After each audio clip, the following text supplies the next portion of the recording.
같이 보실 말씀은 히브리서 12장 1절부터 7절 말씀입니다. 히브리서 12장 1절부터 7절 말씀 같이 한 목소리로 봉독합니다. 시작. 이러므로 우리에게 구름같이 허다한 증인들이 있으니 모든 무거운 것과 얽매이기 쉬운 죄를 벗어버리고 인내로써 우리 앞에 당한 경주를 하며 믿음의 주요 또 온전하게 하시는 인 예수를 바라보자. 그는 그 앞에 있는 기쁨을 위하여 십자가를 참으사 부끄러움을 개의치 아니하시더니 하나님의 보좌 우편에 앉으셨느니라. 너희가 피곤하여 낙심하지 않기 위하여 죄인들이 이같이 자기에게 거역한 일을 참으신 일을 생각하라. 너희가 죄와 싸우되 아직 피 흘리기까지는 대항하지 아니하고 또 아들들에게 권하는 것 같이 너희에게 권면하신 말씀도 잊었도다. 일러스되 내 아들아 주의 징계하심을 경히 여기지 말며 그에게 꾸지람을 받을 때에 낙심하지 말라. 주께서 그 사랑하시는 자를 징계하시고 그가 받아들이시는 아들마다 책찍질을 하심이라 했으니 너희가 참음은 징계를 받기 위함이라. 하나님이 아들과 같이 너희를 대원하시느니 어찌 아버지가 징계하지 않는 아들이 있으리요. 아멘. 오늘은 종려주일이고 또 다음 주일은 부활주일이 되죠. 그리고 내일부터 한 주간은 예수 그리스도의 고난을 묵상하면서 동참하는 그런 고난 주간을 지키게 됩니다. 세상 사람들에게 어떨지는 모르겠지만 우리 그리스도인들에게는 이 고난 주간 또 부활 주일이 너무너무 중요한 그런 주간이고 또 주일이 되고 그렇습니다. 사람도 그렇잖아요. 사람도 만약에 이렇게 시한부 인생을 산다는 분이 계신다면 앞으로 며칠 뒤에 죽는다. 그러면 죽는 그 순간까지 얼마나 그 값진 그런 삶을 사시겠어요? 그리고 참 의미 있는 그런 삶을 살려고 노력할 겁니다. 우리 예수님도 이제 십자가의 그런 고난을 짊어지시기 위해서 예루살렘에 입성하시면서 얼마나 많은 생각을 했을까요? 일주일 동안 어떤 그런 것을 가르치고 어떤 것을 전하고 또 그렇게 해야 이 많은 주님의 백성들에게 하나님을 알릴 수 있을까? 참 고민도 많이 했었을 거고 그랬을 거라 생각이 됩니다. 이 부활절 한 주간 우리가 또 고난 주간을 이렇게 지나야 되는데 이 고난 주간에 우리가 하루하루 예수님께서 어떤 삶을 사셨는지 어떤 메시지를 보내주셨는지 잠깐 이렇게 살펴보는 것도 좀 의미가 있을 것 같아요. 예수님께서 마태복음 21장에 보시면 예루살렘 성으로 나귀를 타고 입성을 하십니다. 이때 사람들이 종려나무 가지를 꺾어서 흔들면서 호산나 호산나 우리를 구원하소서 이러죠. 이렇게 환영받으시고 예루살렘에 입성하신 예수님께서 한 주간 아주 드라마틱한 그러한 그 한 주간을 보내게 됩니다. 월요일에는 예루살렘 성전이 이렇게 돈 바꾸고 장사하는 사람들 그야말로 이렇게 난장판인 것을 보시고 성전을 정화하시죠. 그래서 예수님께서 하신 말씀이 있습니다. 아주 유명한 말씀이죠. 내 집은 기도하는 집이다. 내 집은 기도하는 집이다. 너희들이 내 집을 강도의 소굴로 만들었구나. 어쩌면 이 시대에 예수님께서 이 땅에 있는 교회들을 보시면서 무엇이라고 말씀하실까? 이 고난 주간에 다시 한번 되돌아봅니다. 또 예수님께서 하신 행적 가운데 잘 알려진 행적이 무화과 나무에서 저주를 퍼부은 사건입니다. 예수님께서 이른 아침에 너무 시장하셔서 한 길가에 있는 그 무화과 나무를 봤는데 너무너무 이파리도 무성한 거예요. 그러니까 그곳에 가셔서 열매를 찾는데 이파리는 무성한데 열매가 없는 거예요. 잎만 무성하고 열매가 없는 나무. 그 나무를 보시고 예수님께서 영원히 열매 맺지는 못하는 그런 나무가 될 거다. 저주를 퍼부으시는 그런 날이 월요일이기도 합니다.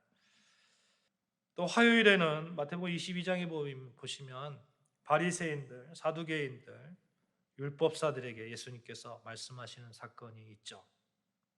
그리고 한 여인이 귀한 향유 옥합을 깨뜨려서 예수님의 머리에 부은 그런 사건이 있습니다. 분명히 하나님께서는 여러분과 저에게 이 한 여인이 가지고 있던 그런 귀한 옥합, 이런 옥합을 분명히 주셨을 거라고요. 누구에게나 주셨을 거란 말이죠. 그냥 의미 없이 이 땅에 보내시지는 않았을 거예요. 여러분 가진 그런 향유 옥합, 그 옥합을 우리는 깨트리고 있는가? 잘 사용하고 있는가? 다시 한번 우리를 돌아보게 됩니다. 수요일에는 예수님의 12 제자 중 한 명인 가룟 유다가 반역을 꾀하는 일들이 벌어지고 예수님께서 조용히 기도하시면서 순환과 죽음을 맞이할 마음의 준비를 하셨습니다. 여러분, 예수님의 제자예요. 예수님과 동고동락했던 그런 제자예요. 그런 제자임에도 불구하고 사탄의 종이 되니까, 사탄의 생각이 그 마음속에, 그 생각 속에 탁 들어오니까 예수님을 파는 자로 한순간에 바뀌어지는 것을 보게 됩니다. 우리 정말 깨어 있어야 돼요. 예수님을 배반했던 그런 제자를 보면서 우리가 정말 주님을 끝까지 잘 섬겨야 되겠다. 한순간도 그렇게 넉넉히 있다든가 방심하면 안 되겠다 하는 생각을 해보았습니다. 목요일은 제자들과 유월절 최후의 만찬 가운데 떡과 잔을 나누시면서 이건 내 몸이다, 이건 내 피다 하시죠. 죄사함을 얻게 하려고 많은 사람을 위해서 흘리는 언약의 피를 상징합니다. 또 예수님께서 겟세마네 동산에 올라가셔서 하나님, 아버지 할 수만 있다면 이 잔을 내게서 지나가게 하옵소서, 그 고뇌에 찬 기도를 드리시고, 그런 가운데서 또 예수를 파는 자 가룟 유다의 입맞춤으로 잡혀가는 그런 사건이 벌어집니다. 예수님이 그 모습을 보면서 끝까지 순종하시려고 하셨던 그 예수님의 몸부림이 보이지 않으셔요? 우리는 예수 그리스도의 십자가의 피를 통해서 대속의 은혜를 입었음을 늘 기억하면서 이 땅에 살면서 정말 끝까지 죽는 날까지 하나님 앞에 순종하는 그런 삶을 살았으면 좋겠다는 그런 기도를 했습니다. 성금요일에 고난의 날이라고 부르죠. 예수님께서 십자가에 달려 죽으신 날이죠. 빌라도에게 고난을 받으시고 십자가에 죽으십니다. 그때 예수님께서 하신 말씀이 있어요. 다 이루었다, 다 이루었다. 사랑하는 여러분, 우리의 모든 죄 예수 십자가의 보혈로 말미암아 이미 다 끝나고 또 하나님의 자녀로 온전하게 다 이루어진 여러분과 저임을 믿습니다. 아멘. 그러한 자로 우리는 살아가고 있습니다. 예수 십자가는 정말 우리에게 새로운 삶을 주었습니다. 오늘은 종료주일입니다. 또 한 주간 고난 주간이 이어질 거예요. 그 다음 주는 우리가 부활의 영광을 보게 될 것입니다. 예수님의 행적을 묵상하면서 우리의 신앙을 다시 한번 되새겨보고 또 주님의 고난과 부활을 우리 마음속에 재현해 보는 것이 은혜로운 그런 기간이 되겠다 하는 그런 생각으로 고난 주간에 예수님의 행적을 간단하게 소개시켜 드렸습니다. 사랑하는 여러분, 세상 사람들에게는 아무런 의미가 없는 그런 주간일지 모르겠어요. 그러나 우리 그리스도인들에게는 이 기간은 너무너무 중요한 그런 기간입니다. 이 주간에 더욱 예수 부활의 은혜가 여러분의 삶 가운데 넘치시기를 주님의 이름으로 축복합니다. 아멘. 오늘은 종려주일이에요. 종려주일은 예수께서 예루살렘에 오신다는 것을 듣고 사람들이 종려나무 가지를 이렇게 꺾어서 호산나 호산나 외쳤던 그런 날을 기념하기 위해서 지키는 그런 주일입니다. 요한복음 12장에 보시면 예루살렘에 모였던 사람들이 예수님의 예루살렘에 오신다는 소식을 듣고 종려나무 가지를 들고 흔들죠. 사람들이 왜 흔들었을까요? 왜 환호했을까요? 요한복음 12장 17절부터 19절 말씀 제가 읽어드리겠어요. 나사로를 무덤에서 불러내어 죽은 자 가운데서 살리실 때에 함께 있던 무리가 증언하는지라 이에 무리가 예수를 맞으면 이 표적 행하심을 들었습니다. 바리새인들이 서로 말하되 볼지어다 너희 하는 일이 쓸데없다 보라 온 세상이 그를 따르는도다 하니라. 무리가 예수를 맞으면 이 표적 행하심을 들었습니다. 어떤 표적이요? 나사로를 죽은 자 가운데 살리신 것, 병든 자를 고치시는 것, 이 모든 표적들을 듣고 야, 예수가 그런 죽은 자를 살리신 예수가 지금 예루살렘에 들어오고 있어. 이러면서 막 사람들이 선전하는 거죠. 예수가 오고 있다고, 예수가 오고 있다고. 이 소식을 들은, 이런 얘기를 들은 바리새인들, 이 사람들 예수를 반대하는 사람들은 아니에요. 반대하는 사람들이 체념하듯이, 야, 너희들이 그렇게 열심히 증언하지 않아도 이미 세상이 그를 따르고 있어, 이렇게 말을 하는 거죠. 마태마가 누가복음에서는 사람들이 예수님이 이렇게 오실 때에, 입성하실 때에 옷을 벗어서 예수님이 타신 나귀 위와 길에 이렇게 깔았다고 이렇게 표현하고 있어요.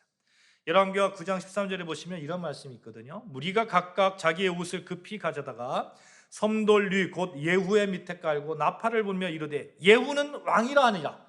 그러니까 자기 옷을 벗어서 이렇게 까는 행동은 무슨 얘기냐면 왕으로 받아들인다는 거예요. 당신이 나의 왕입니다 하는 그런 의미를 가지고 있습니다.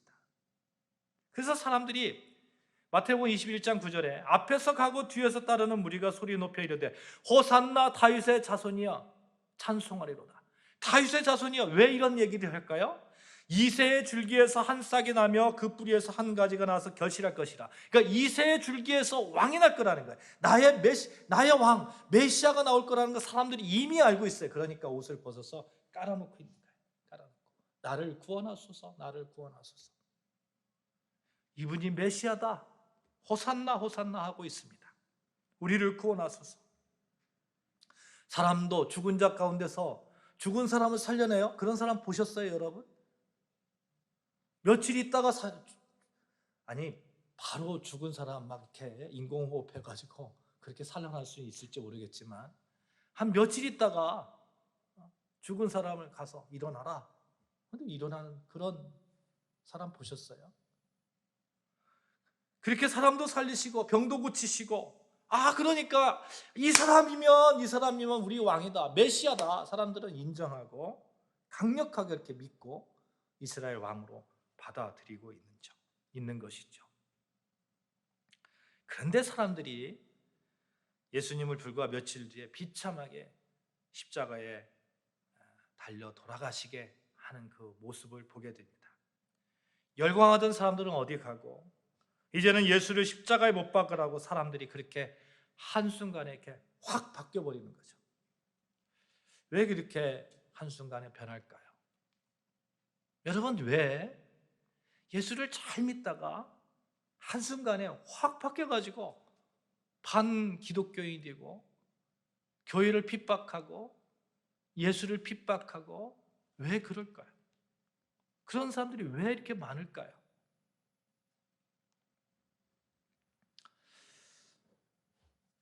사람들은 자기가 생각하는 어떤 기대가 무너지면 열렬히 추종하던 그런 사람에게서 안티로 확 바뀌는 것을 우리가 자주 보게 되죠.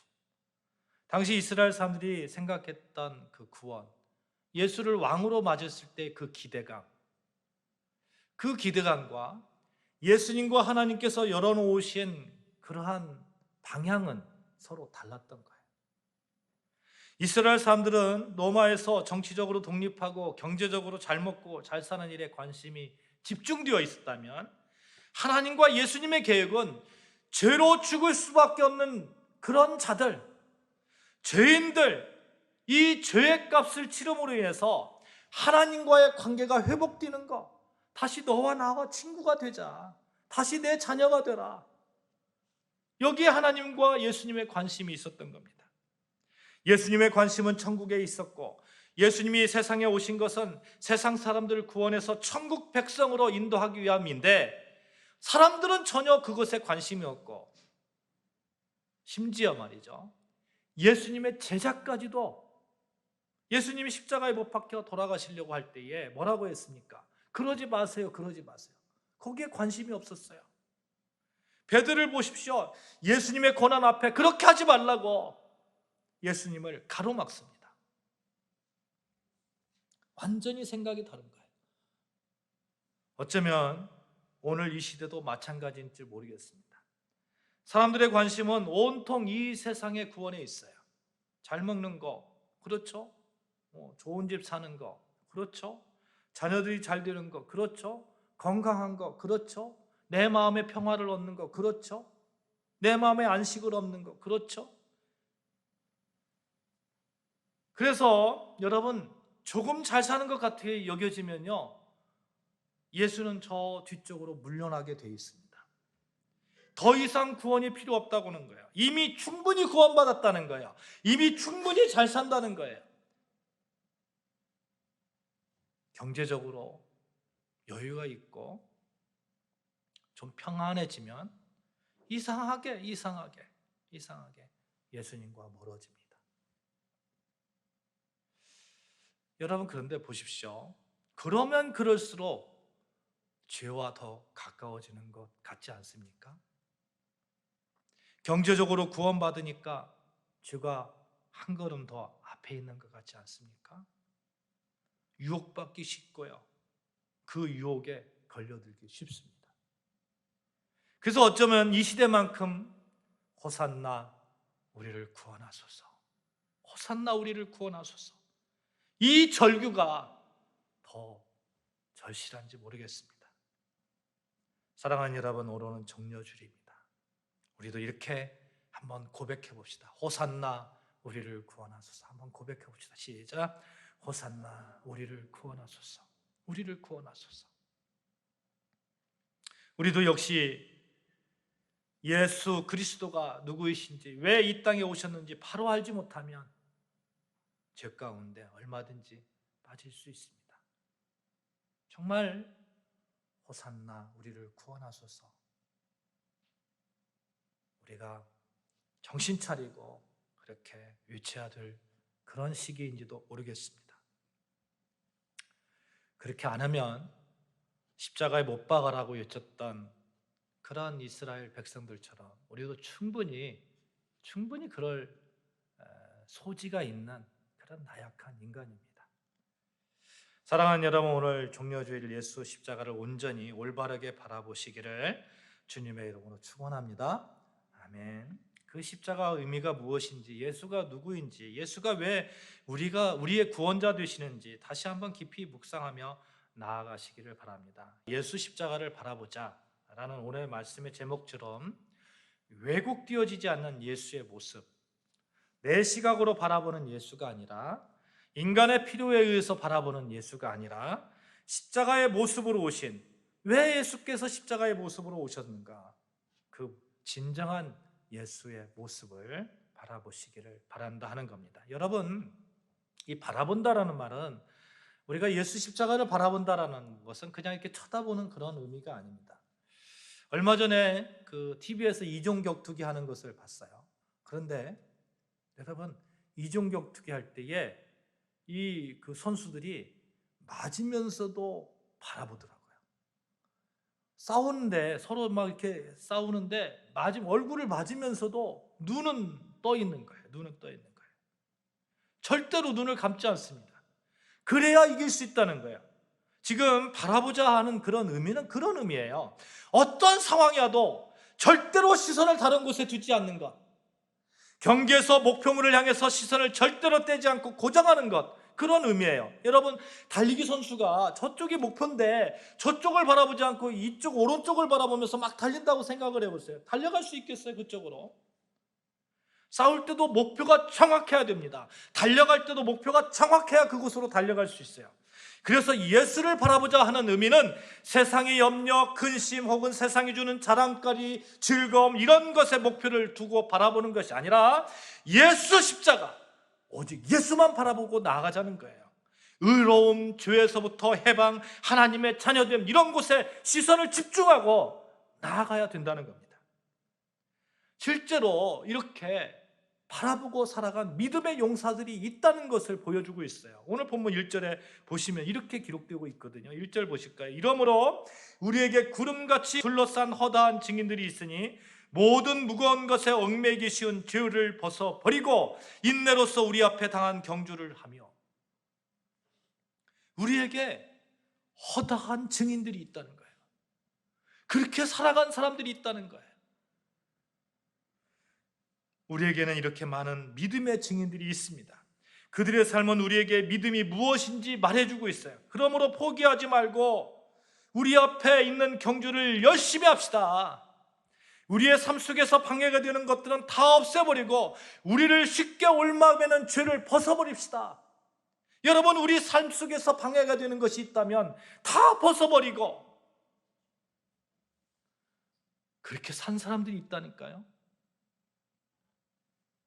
믿음의 경주 가운데 믿음이 무엇인지 보여준 신앙의 선배들, 그들이 우리를 응원하고 있답니다.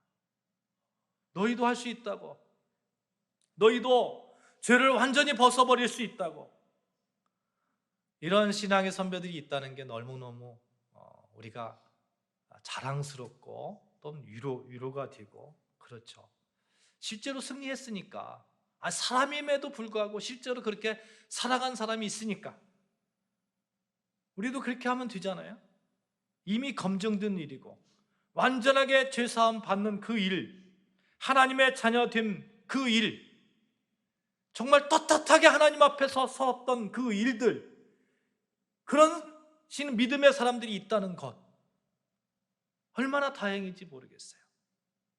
이 믿음의 선배들이 여러분과 저에게 아직도 방황하고 있고 아직도 쓰러질 대로 쓰러져 있는 여러분과 저에게 힘을 내라고, 사랑하는 후배여, 힘을 내세요. 너희도 할 수 있어요. 너희도 믿음의 경주 승리할 수 있어요. 그러기 위해서 예수 바라보세요. 예수 십자가를 바라보세요. 그러면 할 수 있어요. 말하고 있는 거 아니겠습니까? 2절을 한번 보십시오. 믿음의 주요 또 온전하게 하시는 이인 예수를 바라보자. 예수는 믿음의 주인이라는 거예요. 예수는 우리를 죄에서 해방시키는 온전하게 하시는 이라는 거예요. 예수는 믿음의 시작과 동시에 믿음의 왕성자라는 겁니다.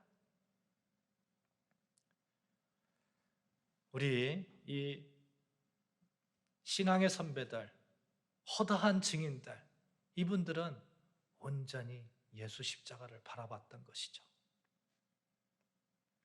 예수가 그분들에게 이 멘토가 되었어요. 모델이 되었어요. 이 모델이 있다는 거 참 좋잖아요. 성도들 중에서 믿음이 좋은 사람, 또 어떤 성공한 사람들 이렇게 보면서 그렇게 따라하려고 하는데, 왜 우리들이 사람을 보고 따라하려고 하는지 모르겠어요. 완전하신 예수가 있잖아요. 온전하신 예수가 있잖아요. 그 예수님처럼 완전하고 완벽하고 온전한 모델인데 그 예수 바라보면 되는데 왜 다른 거 바라보는지, 왜 목사 바라보는지. 목사 바라보고 실족하잖아요. 저 목사 저렇게 사는데, 기독교인들 저렇게 사는데 이상한 것 같아. 이 시대 이상한 것 같아. 여러분, 그렇게 말하는 나를 누군가 모델 삼는다면 어떻겠습니까? 내가 그렇게 비판하고 있는데 나를 누군가 모델 삼는다면 어떻겠습니까? 바라봄의 방향이 바뀌어져야 돼요. 예수 그리스도를 바라봐야 돼요. 믿음의 선배들은 오직 예수, 오직 예수, 예수 십자가를 바라보고 승리할 수 있었던 겁니다. 그래서 바울이 이런 말을 하죠. 고린도전서 11장 1절에 내가 그리스도를 본받는 자가 된 것 같이 너희도 나를 본받아라. 바울이 누구를 본받았다고요? 예수 그리스도를 본받았다고요. 나를 본받으라는 얘기가 실제로 나를 본받, 내가 예수를 본받았으니까 나를 본받아라. 그 결국은 누구를 본받으라는 거예요? 예수를 본받으라. 예수를. 바울은 예수님 위에 한눈 팔지 않았습니다. 오직 예수, 오직 예수. 종교개혁했던 신앙의 선배들도 오직 예수, 그러지 않았습니까? 오직 십자가 부활, 그러지 않았습니까? 그것을 전하는데 온 삶을 다 바쳤습니다. 온전히 예수를 바라보는 삶, 너무너무 중요한 거예요. 이 종려주일 호산나 우리를 구원하소서 외치는 여러분과 저에게 예수 그리스도를 바라보는 그 시선, 그 결단, 세상을 바라보는 것이 아니라, 나의 나약함 바라보는 것이 아니라, 나의 이 환경 바라보는 것이 아니라,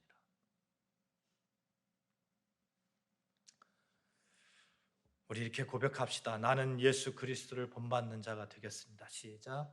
나는 예수 그리스도를 본받는 자가 되겠습니다. 사람 본받을 필요 없어요. 그렇지 않아요? 예수 본받는데, 예수 믿고 있는데.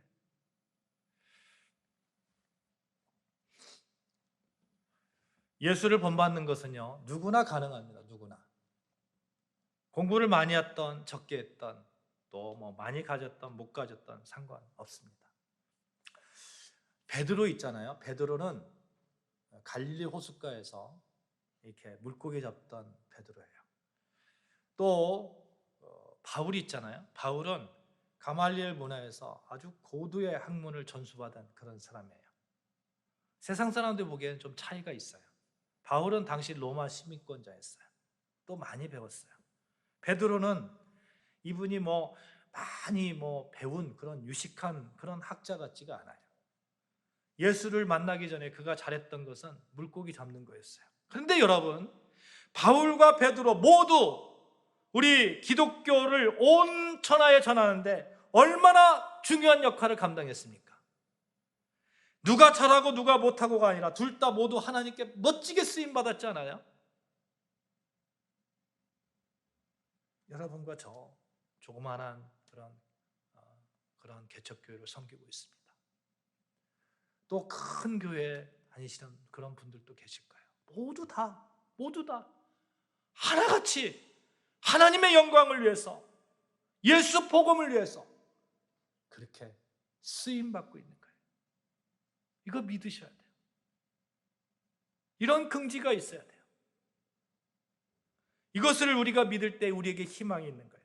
예수를 바라보고 예수 십자가를 바라보면 우리도 희망이 있다고, 우리도 온전하게 하나님께 쓰임받을 수 있다고, 각각의 처소에서 각각의 맡은 재능으로 하나님께 쓰임받을 수 있다고.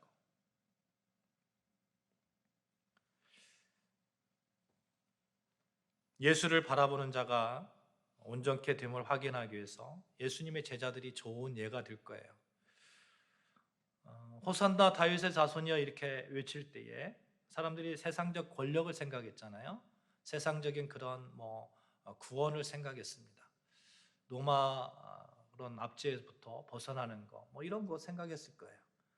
그런데 성경에 보니까 이 예수님의 제자들조차도 바라보는 방향이 비슷했어요. 일반 예루살렘 시민들과 비슷했어요. 예수 십자가를 그들은 바라보지 않았어요. 예수 부활도 몰랐어요. 그들은 여전히 예수가 왕이 되면 나는 어떤 자리를 차지할까? 이런 생각들을 했던 사람들이에요. 그런데 이들이 성령 가운데 또 예수 십자가의 부활을 보고 난 다음에 완전히 180도 달라집니다. 예수 십자가를 보고 난 다음에는 자기 생명을 버리면서까지 예수를 전합니다. 사랑하는 여러분, 예수 십자가 이 종려주일에 다시 한번 우리가 생각해야 되는 그런 거예요. 예수 십자가를 바라보면 우리가 당하는 고통들, 우리가 당하는 어떤 아픔들, 이런 것들 다 버릴 수 있어요. 예수님께서 엘리 엘리 라마 사막다니 나의 하나님 어찌하여 나를 버리셨나이까 절구하면서 온몸으로 우리 죄를 다 뒤집어 쓰셨잖아요. 하나님의 아들이면서 온전히 우리 죄를 감당하시며 십자가에서 내려오시지 않았어요. 사람들이 손가락질 했어요. 야, 네가 예수 하나님의 아들이면 십자가에서 한번 내려와봐. 근데 예수님께서 내려오지 않았어요. 왜요? 온전히 감당하기 위해서 십자가의 잔인함과 부끄러움을 참아내셨습니다. 이 예수님을 바라본다면 오늘날 우리 삶에서 만나게 되는 모든 일들이 너무나 작게 느껴질 거예요. 여러분, 나의 자존심을 조금만 상하게 하는 말들 들으면 금방 얼굴 붉히잖아요. 혈압이 상승하고 막 심장이 두근거리고 눈꼬리 올라가고 입술이 실룩거리고 참을 수 없어서 악담을 늘어놓고 너무너무 그런 것들이 부끄럽게 느껴지지 않습니까? 예수 십자가 바라보면 예수는 사람들에게 그 고난, 그 잔인함, 그 부끄러움 가운데서도 내려오시지 않으셨는데, 예수 믿는 것과 세상의 삶은 별개라고 생각하고 육체가 하고 싶어 했던 대로 살았던 것들, 하고픈 행동, 마음껏 했던 것들, 남은 마음 상하게 했던 그 모든 것들, 또 내 자신이 가지고 있는 수치심, 인정받고 싶은 욕구, 두려움들, 예수 십자가 바라보면 너무너무 부끄럽게 느껴지지 않습니까? 그래서 때는 나는 안 되는가 싶을 때 있잖아요. 나는 그리스도인인데 나는 역시 안 되는가 봐. 그럴 때 오늘 본문의 3절 말씀이 우리에게 은혜로 다가옵니다. 우리 3절 같이 읽겠습니다. 같이 봉독합니다. 시작. 너희가 피곤하여 낙심하지 않게 하여 죄인들이 이같이 자기에게 거역한 일을 참으신 일을 생각하라. 너희가 피곤하여 낙심하지 않기 위해서. 그리스도인으로 산다는 것, 수많은 그런 번민 가운데 있을 수 있습니다. 피곤할 수 있어요. 낙심할 수 있습니다. 그때에 죄인들이 이같이 자기에게 거역한 일을 참으신 일을 생각하라.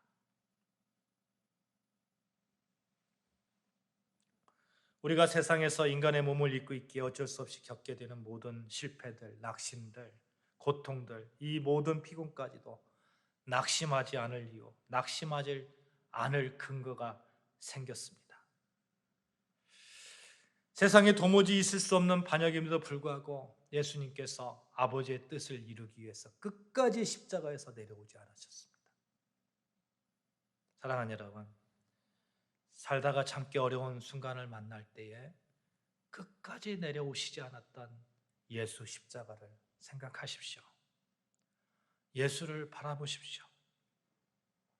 성도들이 세상에서 만나는 고난과 시험의 순간에 지치고 고나고 낙심할 때가 있지만 이만 하면 하나님께서 알아주시고 나에게 살 길을 열어주실 것만 한데 여전히 고난과 고통 가운데 있고 아픔의 연속이고 참고 견디기 힘들 때가 있다면 믿음 좋다는 아무개는 그렇고 그 사람 별 수 없네 라는 내 그런 생각이 불쑥 솟아올 때가 있다면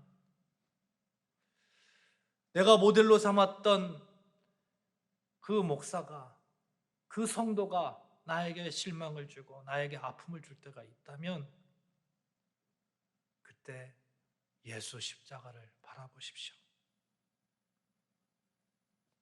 그렇게 예수를 바라볼 때에 우리는 낙심하지 않을 수 있습니다. 하나님께서 우리가 좀 세상을 살아갈 때에 우리에게 고난을 주는 이유도 있어요.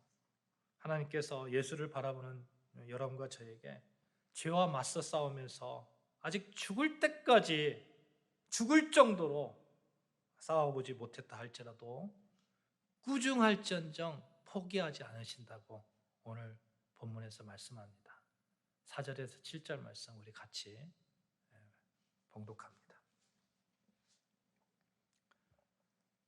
같이 읽습니다. 시작. 너희가 죄와 싸우되 아직 피 흘리기까지는 대항하지 아니하고 또 아들들에게 권하는 것 같이 너에게 권면하신 말씀도 잊었다. 일러스되 내 아들아 주의 징계하심을 경히 여기지 말며 그에게 꾸지람을 받을 때에 낙심하지 말라. 주께서 그 사랑하시는 자를 징계하시고 그가 받아들이시는 아들마다 채찍질을 하심이라 하였으니 너희가 참음은 징계를 받기 위함이라. 하나님이 아들과 같이 너희를 대우하시나니 어찌 아버지가 징계하지 않는 아들이 있으리요. 우리가 죄 가운데 죄와 싸우면서 피 흘리기까지 대항했습니까? 피 흘리기까지는 대항하지 아니하고 또 아들들에게 권한까지 너에게 권면하신 말씀도 잊었도다. 그렇게 살고 있는 여러분과 저 아닙니까? 그럼에도 불구하고 포기하지 않으시는 우리 하나님. 사랑하는 여러분, 예수 십자가는 하나님께서 우리를 포기하지 않게 하십니다. 예수는 나를 다시 세우십니다. 이래서는 안 되겠다 싶을 때에 예수 십자가를 바라보십시오. 예수 십자가를 바라보는 여러분은 그 하나님께서 끝까지 놓지 않으시고 하나님의 자녀로 삼아 주시고, 그렇게 믿음의 선조들, 그 선조들의 대열에 여러분과 저를 들어서 또 세워 놓으실 것입니다. 이 믿음을 가지시고 세상에 나아가셔서 멋지게 승리하시는 여러분과 저 되어지시기를 주님의 이름으로 축복합니다. 아멘.